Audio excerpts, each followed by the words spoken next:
106.5 Yucaipa and 102.3 Riverside on Next Radio. Download the free Next Radio app today. 100% free, 100% fun, 0% buffering. Stop the buffer and listen to KCAA. Welcome to Smart Health Talk with your host, Elaine McFadden.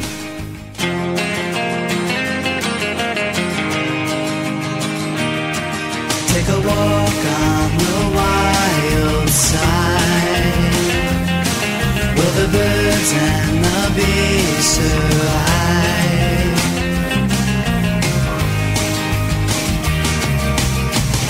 Right before me, my newfound hippie side. Once ignored these conspiracies online. Out the window, visions of the earth.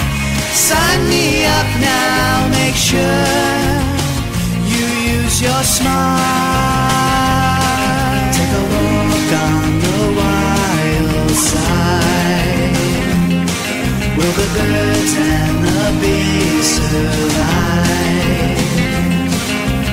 Would your children like to see Mother Nature sigh?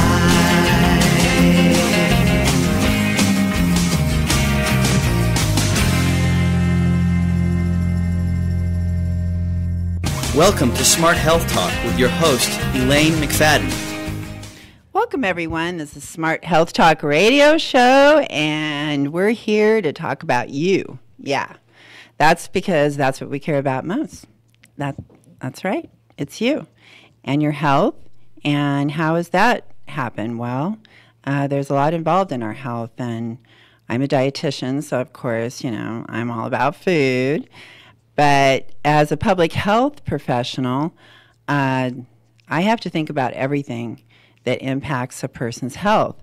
And there's so many things going on around us that maybe we see and we think we can't do anything about, but we know deep down, oh, this can't be good for my family. And isn't this really what it's all about, is our families?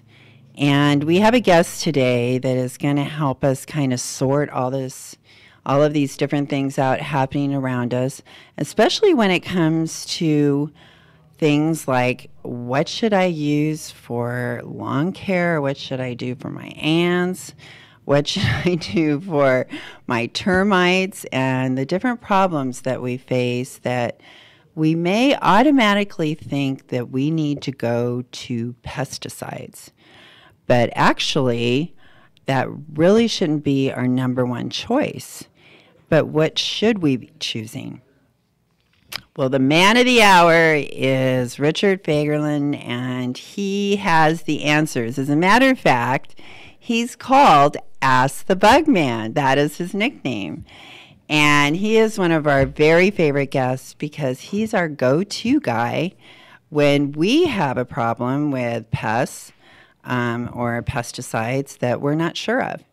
And he is always right there for us and almost always has the answer. And if he doesn't, I guarantee he'll get it for you. So Richard Fagerlin, you can find him on Facebook, but he's actually got some new things going on. And we're going to be hearing about those as well. So, Richard, are you there? Oh, we have a note. Okay. All right. Well.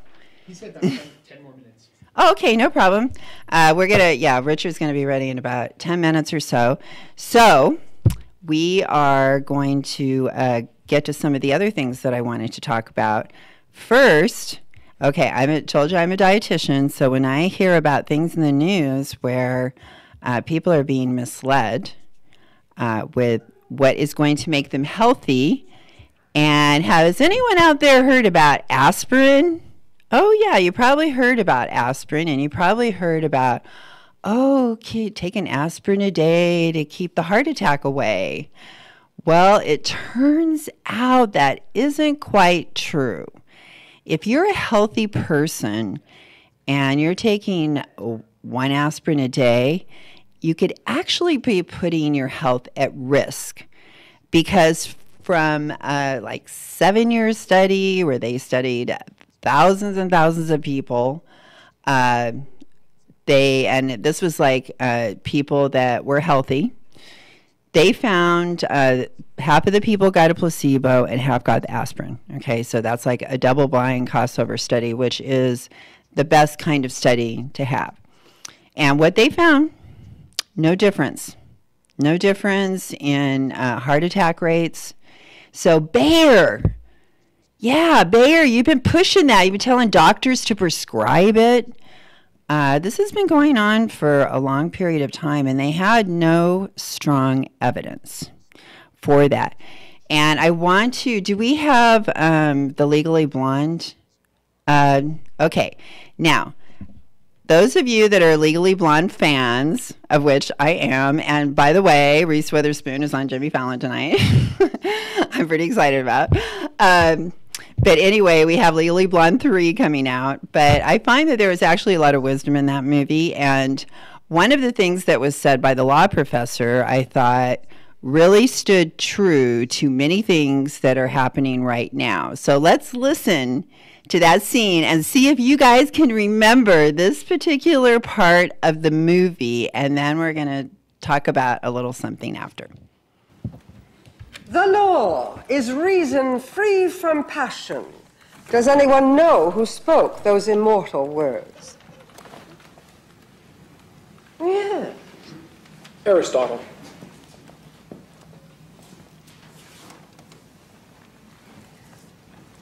Are you sure? Yes. Would you be willing to stake your life on it? I think so. What about his life? I don't know. Well, I recommend knowing before speaking. The law leaves much room for interpretation, but very little for self-doubt. Yes, the law leaves very little for interpretation. Very much for interpretation. And that's what's that's what's been going on within the pesticide industry. And the pesticide industry has really been asking us to stake our children's lives on what they are telling us, that this product is safe. And one of the things that came out of the Dwayne Johnson, do we have the Dr. Benbrook? We had Dr. Benbrook, who was actually a scientist that testified at the Dwayne Johnson trial. It was Dwayne Johnson against Monsanto. He won $289 million settlement. And the thing is, most people that I talk to feel that they can trust the manufacturer, they can trust our EPA and our FDA and our USDA to be protecting them and be really making sure these products are safe. Now, Dr. Benbrook testified at this trial. He was the last scientist. That's kind of a key spot. And he has many, many decades. Well, I don't want to say many, many. I probably wouldn't like me saying that, but a few decades of experience, but so do I. So, I mean, he's one of my heroes, but one of also the people that I have the utmost respect and feel he has the utmost integrity as well. So please listen to what Dr. Charles Chuck Benbrook said about the Dwayne Johnson trial and the suppression of evidence. Exactly what they did.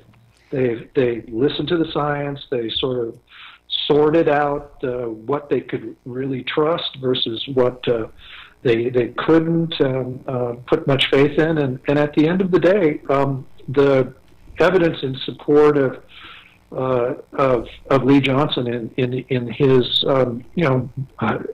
incredible battle against this very big company, the science won out at the end of the day. And it's a real tribute to the court system that it provided a venue where all of Monsanto's access to scientists and their ability to spin science, it just didn't cut it in that courtroom in San Francisco.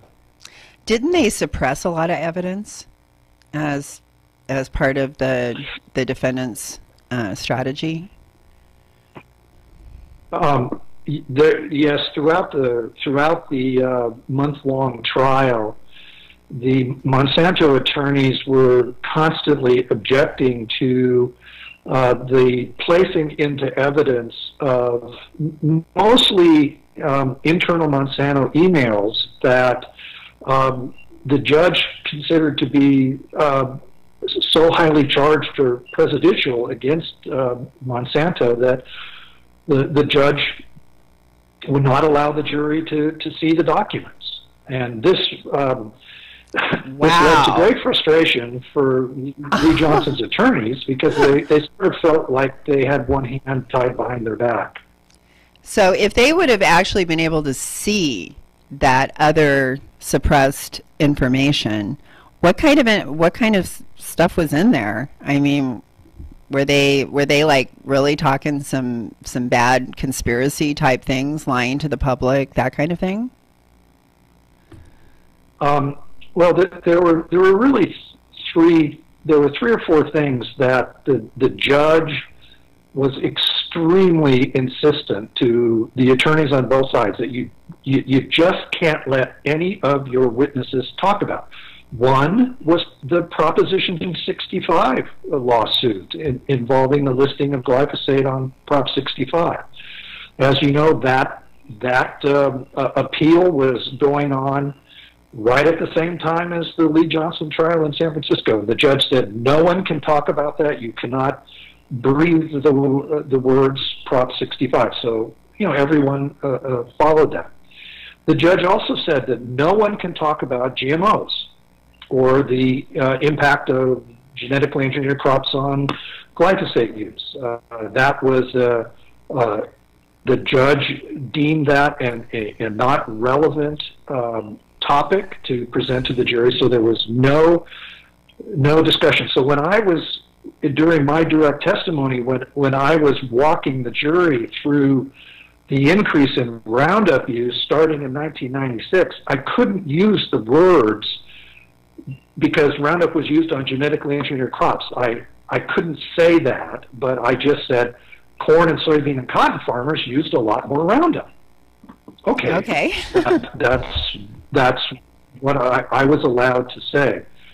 The judge also prohibited any of the expert witnesses for Lee Johnson.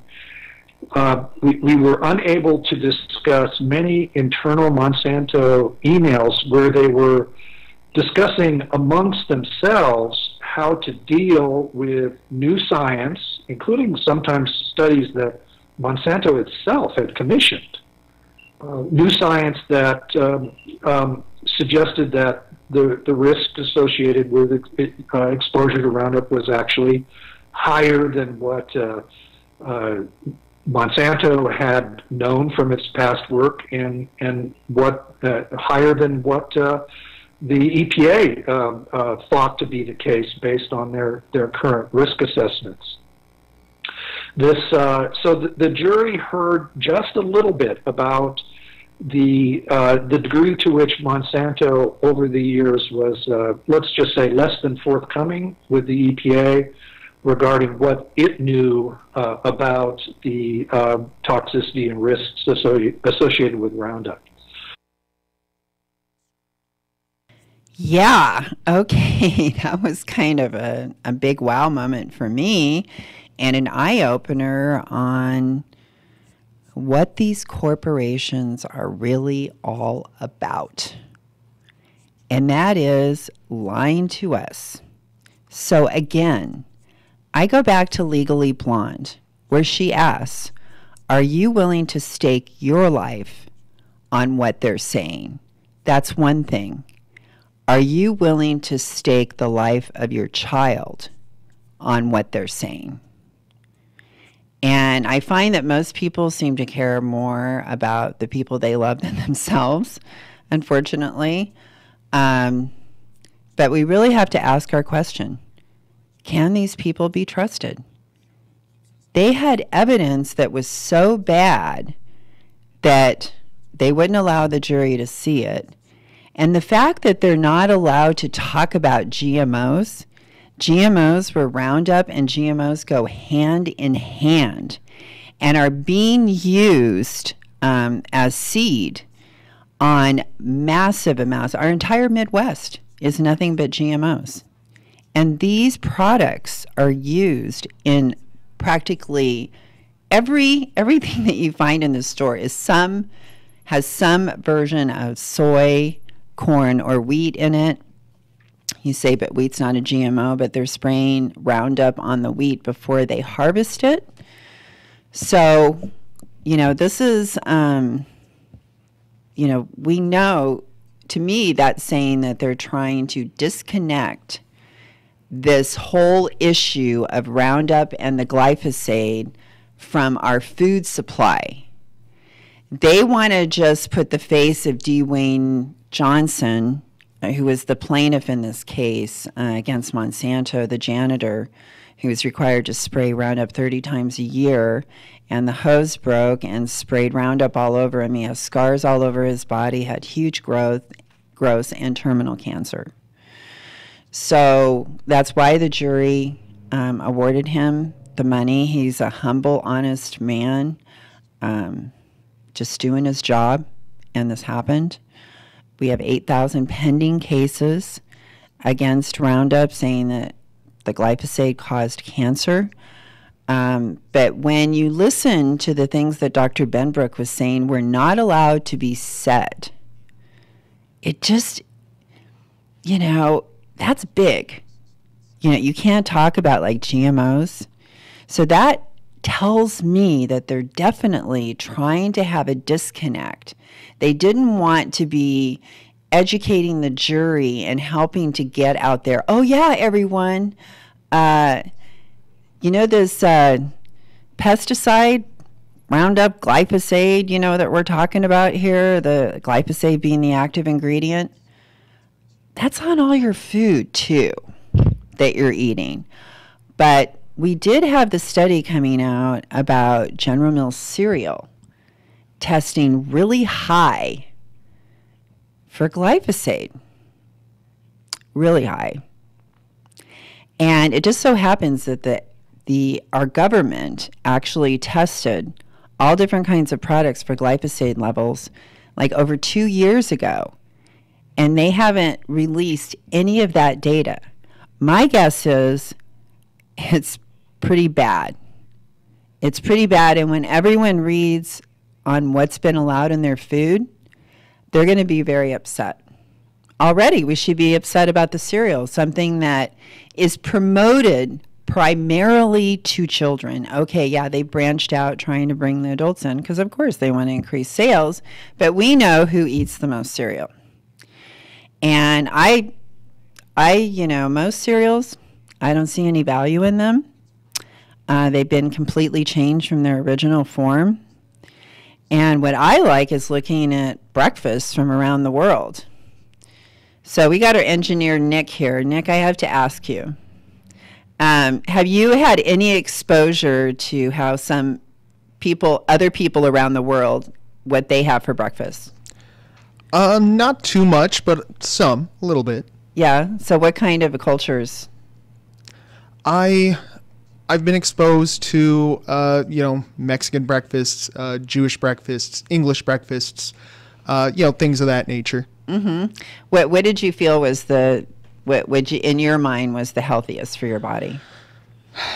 They were all kind of unhealthy, to be honest with you. Well, I'm the Mexican one. When was that? That was, that was probably it. The healthiest? Yeah, because really, when it comes down to it, that was mostly vegetables and eggs, and and beef and beans. Yeah, that was mostly it. Yeah, some huevos and frijoles. Mm-hmm.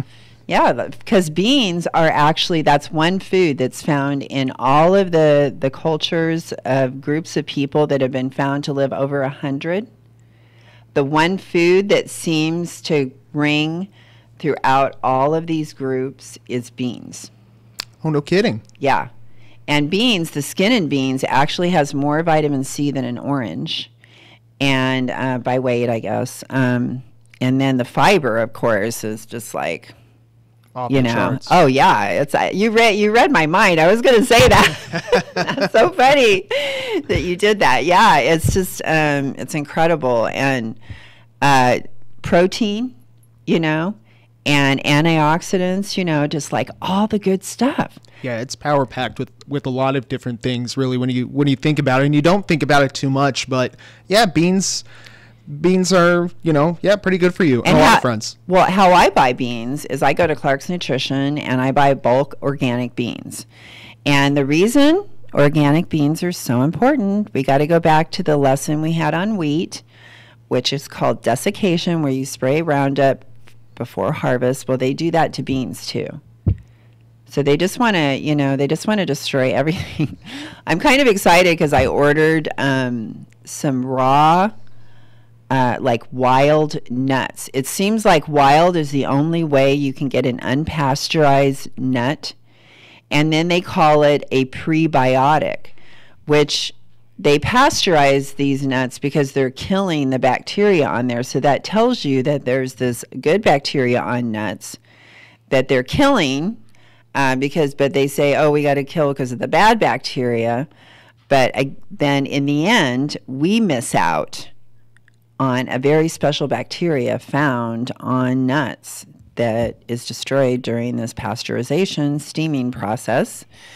And so I'm really anxious to try some of these red peanuts. I may even try my hand at making peanut brittle, which most people that are trying to have an organic diet, and yeah, it is a little bit of sugar, but I try not to be perfect, because when I splurge, I keep it small, very small, but I enjoy it to the max. I'm not going to feel guilty because most of the things that I choose, I'm using like organic ingredients that are like the best ingredients, so that's not the problem. The problem is just, what are the source of the calories and how much you're eating. Okay. Oh, we got Richard on the phone. Yes. Richard. Hi, how you doing? Hey, Richard. How you doing? I'm alive. I know.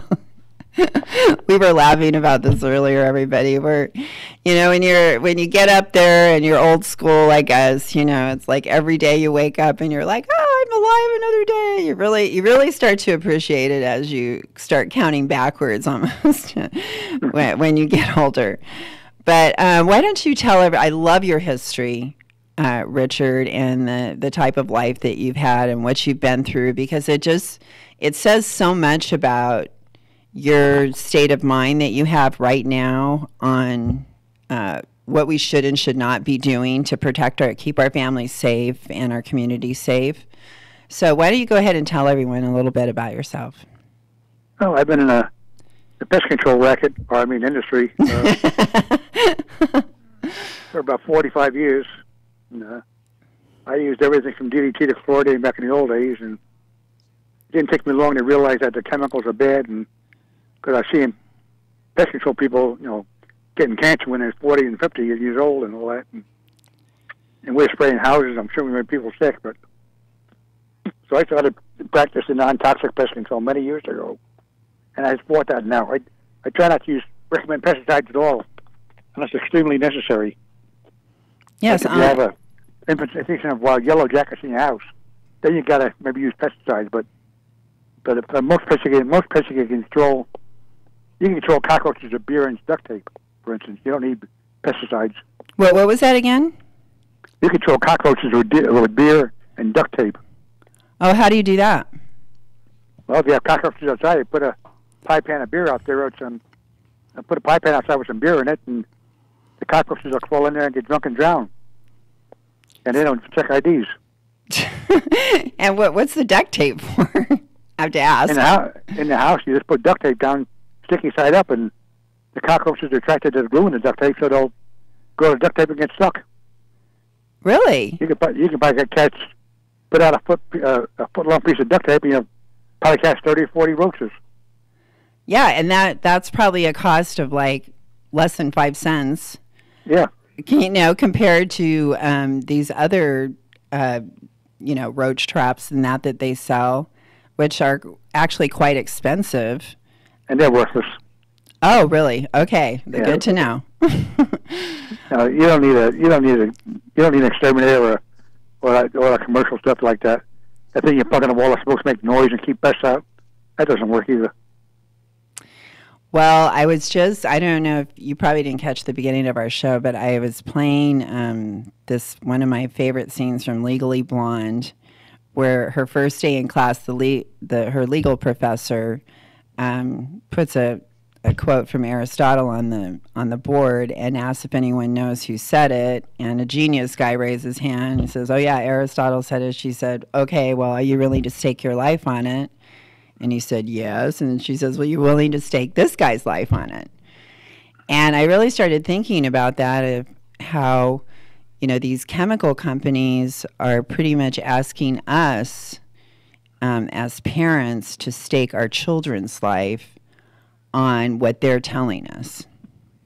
It's all about money. That's all it is. Yeah, money over... Yeah, they don't care. They really don't care. And the pest control industry regulates the EPA and all that. I mean, the EPA doesn't check. When the new pesticide is made, the EPA doesn't test it. The manufacturer tests it. Then they send the results to the EPA, and the EPA rubber stamps it, and they it's safe to use, even though they never test it. Then they put it on the market, and it's on the market for 5 or 10 years, and people start getting sick, and then they pull it off the market. Oh, it's like, so the testing is like us. The manufacturer tests it, and they manufacture the test so it passes. And then they give the results to the EPA, and the EPA says, okay, we can go with that. And then the EPA stamps it, and it's legal to use until somebody starts getting sick. Then they pull it off the market. Well, I guess what I'm thinking is, in my mind, from what you're saying, is the testing done by the manufacturer isn't like long-term testing. That ends up being the population ends up being the long-term test. Right. And if they tested it properly, it would take 3 or 4 years to completely test the pesticide, and they don't want to wait that long to get it on the market. They want it on the market in 6 months, so they test it themselves, and they say it's okay, and on the market it goes. It's a gimmick. And how should we feel about that? How do you feel about it, Richard? Well, I just try and educate people. There's nothing you can do about it. I mean, the EPA has been always like that. It's never been any different, and it's not going to change unless we get a really good government, but that's not going to happen. So then what should we be thinking logically? Okay, so our common sense. Look at a pesticide label, and if look at the label, it's got the active ingredient, which is about 1% of the pesticide, and maybe it has some surfactants, maybe 2% of the pesticide. The 95 or 96% of pesticides are called inert ingredients, and they don't have to tell you what they are. And those are ingredients that can cause cancer. It can never been tested at all, but those are trade secrets. So the pesticide company doesn't have to tell you what they are. So I recommend people look at a pesticide label. If there's inert ingredients on there, don't buy it. Don't let a pest control company use it. You know what I wanted to ask, I've always wanted to ask this. I'm sorry to interrupt you because I want you to remember what you were going to say. But one of my guests, who's actually editor of an organic magazine, she told me that they even can use like wastewater from radioactive plants as an inert ingredient. Sure, they can use anything, and it's not required to list it. Really? So I was never able to like actually verify that myself, but she, I mean, that woman's like, she's like kind of, I was like, I think she's even been around a little bit longer than us, and she was been doing this magazine a long time. I'm kind of like, wow, you got to be kidding me. Radioactive waste, from the nuclear power plant? They use a lot of use peroxide in the ingredients. That's a carcinogenic chemical. What is it now? What was the last thing you said? The pyrenyl butoxide. That's just they put that in chemicals, and it's a carcinogenic pesticide, but they don't list it. They don't have to list it. Anyhow, but it's in there. But it's in there. Yeah, it's in there. This toxic pesticide, something we know is toxic. Yeah. Okay. But because you don't have to list it, it's okay, and the EPA is fine with that. So there's all these secret ingredients in the product. You're saying like 95% secret ingredients. When you buy food, all the ingredients in food has got to be listed. That's required by law. That should be the law of pesticides too. But we'll never get Congress to pass a law like that. Because they say it's a trade secret, right? That's what they claim. They claim if they put the ingredients down, then some other company can make the same chemical, which is nonsense. So they just don't want anybody to know what's in the chemical. So I just want to. I don't want some unknown formula that could have some of the most toxic ingredients. I don't want it in my food. If you see a pesticide that has a signal word on it, like caution, warning, or danger, they have inert ingredients in them. Oh, really? Pesticide, yeah. That's a sign. If you want to use a pesticide, you want to use something that's EPA exempt. That means it's all natural. They don't have warning signs. They don't have a signal word on them. And there are things like that you can buy that it's made from natural products, and they work. But they don't have a residual. So the pest control companies don't like to use them. I have a good example for that, Richard. There's like those dry cleaner places, because those chemicals are really toxic, right? For the dry cleaning chemicals. Well, we have a dry cleaner here that they use like sand somehow, so the silicone and sand or something like that. They do not have to register with the EPA whatsoever, where these other dry cleaning have to register up the wazoo because their stuff is so friggin' toxic. Right. There's a good example of something like that is a pesticide is Green Bug is made from cedar, and that's a very good product. It's available online. Green Bug? Yeah, it's made from cedar. And cedar. Yeah, and then there's ST2000, which is made from orange oil. That's good for termite control. Yeah, let's talk about that. The orange oil, because like in my neighborhood, I think I mentioned to you, people have been tenting and using this Vicane, which I understand is like a chemical weapon, but you call it something different. You call it It's sulfuric fluoride. It's a weapon of mass destruction. Yeah, it's a sulfuric fluoride. It's very dangerous. It's very toxic, made by Dow Chemical. And there's only like a handful of places in the country that it's even allowed to be used, and Southern California is one of them. And I found that one statistic where between California and Florida, 200,000 total, and 4 of them were like either right next to my house or a couple of doors down. So I don't know if that's statistically significant or not, but it sure seems like it to me. And it's significant. Why should people be choosing orange oil because it works and it's safe. And the only complaint was they said, it makes them go deeper. Is that true? No, it kills them. It kills them. Okay. Yeah, the companies guarantee it. Just like they'll guarantee it, and they'll come back and retreat if they termites show back up again. They inject it into the wood, and it goes down to the termites. The fumigation companies want you to think it doesn't work. Because, so far there's been close to 1 million homes been treated in California with orange oil, and it's worked on every one of them.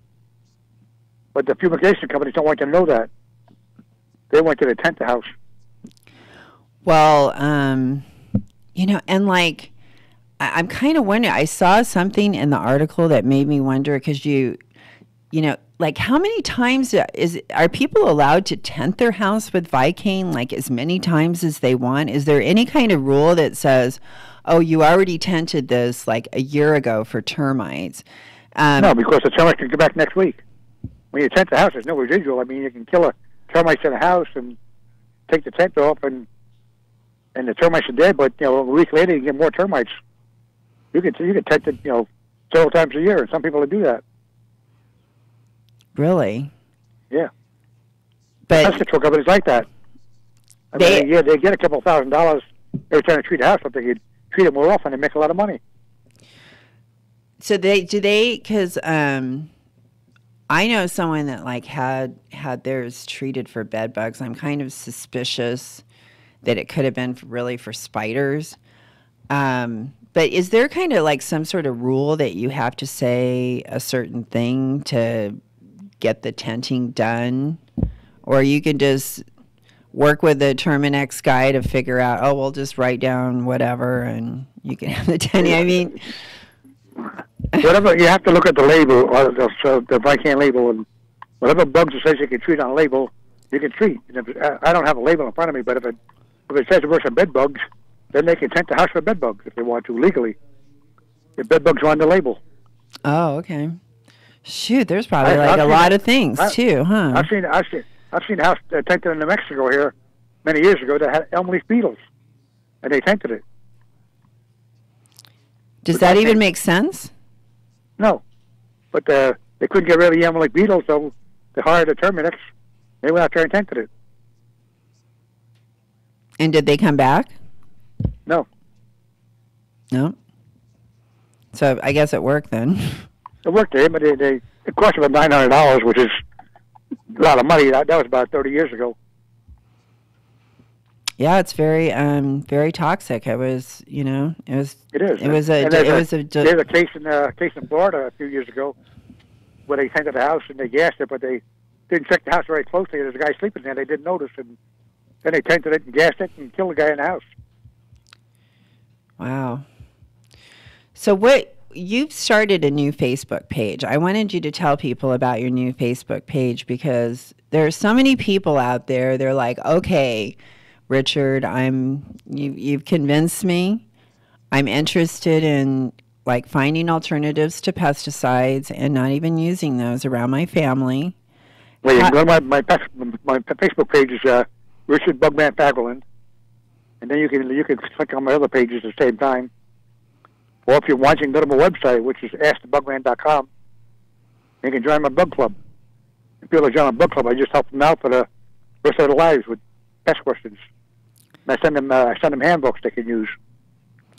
Yeah, and normally, like for any kind of consultant, you got to pay like an hourly fee, and they just pay like one fee, and you're there for them. My fee is $25 for life.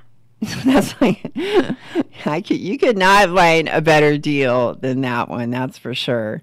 Because just go to my webpage and can join.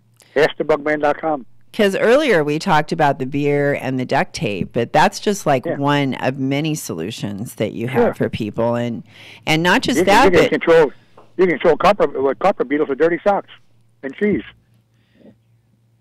You can control washed outside with Avon Schnitzel soap and small brown paper bags.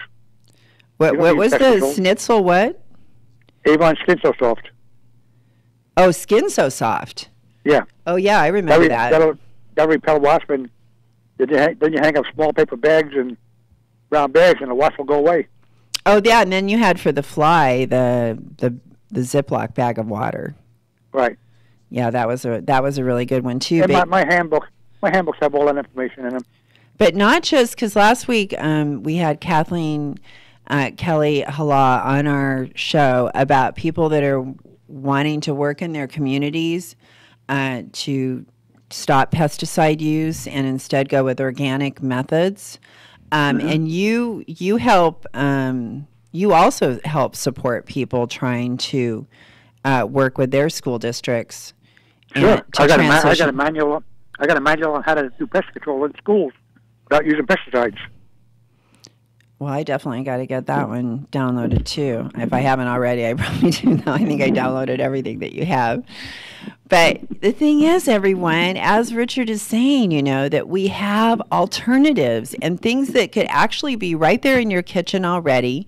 So you don't even have to go and spend your money on more things. And that's what I love about most of your solutions is they're things that are already right there. Yeah, maybe people don't have diatomaceous earth or boric acid like right in their kitchen, but those things are very inexpensive compared to having a exterminator come. And yeah, you get a 50-pound bag of diatomaceous for $25, $30. And exterminators, you've been exterminators. Are they telling you the truth on everything that they say you need to do? No, it's a gimmick. I mean, they tell you they spray the baseboards. The reason they spray baseboards in the house, and a lot of them do, is when I started the business, I asked my boss, "Why am I spraying the baseboards?" And he said, "We have to spray the baseboards to kill time in a customer's house, so they think they're getting money's worth. That's the only reason." Wow, what a baseboards. So it's not even like really helping. Okay, darn, we're down to 1 minute here, man. I wanted to ask you some more questions, but the thing is, you're accessible, and I think of you as a crusader. I want to get a picture of you with a cape, like Superman, standing on a rock with your foot up, and we're gonna reword the whole Superman thing. Not a reporter from the Daily Planet, but a crusader out there trying to fight for justice for us in our communities. So thank you for everything you do, Richard. We love you, love you. I know you're loved by many, many people. Everyone, reach out to Richard. He will help you, and know that you have alternatives. Please. Go to my website. Yeah. And get rid of those pesticides sitting at your home. Take them down to a pesticide disposal day, okay? Don't even leave them laying around, and don't buy anymore, please. And buy organic when you're shopping. Love your body. Give it the best. No pesticides, okay? Same for your family. All right, we care about you, everyone. Tune in next week and join us, and find us on social media and YouTube. And thanks, Richard. Bye. Use your smile. KCAA Loma Linda, 1050 AM, 106.5 FM,